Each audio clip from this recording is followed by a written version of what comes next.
Do you know how much sugar is in just one juice box? They look pretty small, so it couldn't be that much, right? Well, you would be surprised. I was. Here to share some of the biggest mistakes that parents make when they read the labels and which juice boxes are best is dietitian Shara. Thank you so much for coming in. Nice to meet you. It's nice to meet you too. Let's start with exactly how much sugar is in a typical juice box. It's measured in grams, and I think that's confusing to some people. It can be, it can be. So just to give you an idea, a gram of sugar is a 1/4 teaspoon of sugar. Okay. So you're not talking about that much. So every 4 grams is equal to 1 teaspoon. So what's in a typical juice box if you're just having one? In a typical juice box, you could find anywhere around 25 grams of sugar. That's a lot. It's a lot. That's 6 teaspoons of sugar. So that's quite a lot.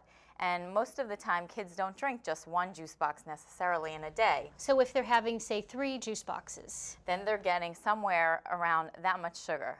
You're getting into the half cup range of sugar. And this is how many teaspoons we're talking here? 18 this teaspoons. This is 18 teaspoons. That's crazy, just in 3 juice boxes. 3 juice boxes. Okay, now this is what's really disturbing.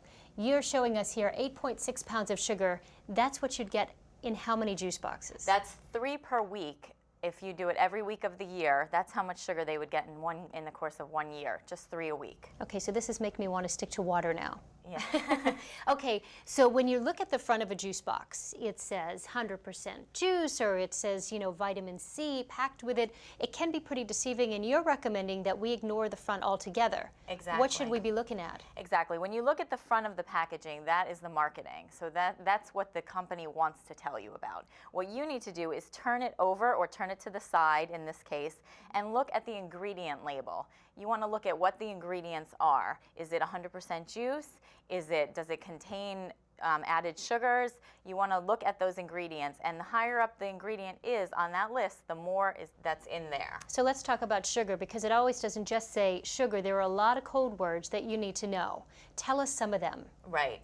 The biggest one you're going to find is high fructose corn syrup. That's found in quite a lot of drinks, beverages on the market in every category.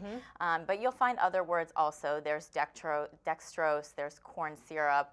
There's other words that contain the word syrup. That really is a clue that that's sugar. So you want to look at what that first or second ingredient is, and that really helps you. Now tell me why you say that even if the front of your juice box says 100% of your daily recommended value of vitamin C, even if it says that, it's not necessarily good.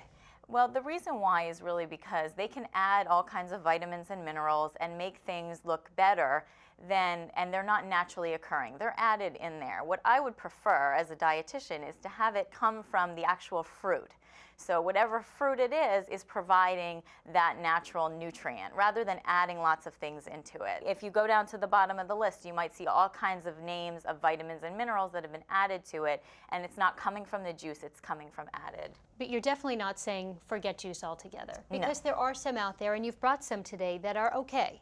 Absolutely. Let's go through these. Absolutely. So what we have here, just starting out, is this is one of my favorites because it's just water. It's 100% water. So getting your kids to actually enjoy the taste of water is really my preference. And some of them come flavored. And they do come flavored, but there's still no sugar in them. It's just that kind of hint or aftertaste of flavor. So if you can get your child to enjoy it, and the nice thing about this one in particular, Wateroos, is because there's a character on it, and they almost equate it similar to juice drinks. My kids happen to really like that because they feel like they're drinking a juice box. Now the 4 in the middle are in the same category. Exactly. But if your child is not one to drink water or has, wants the flavor of juice, or even on occasion, it's fine also.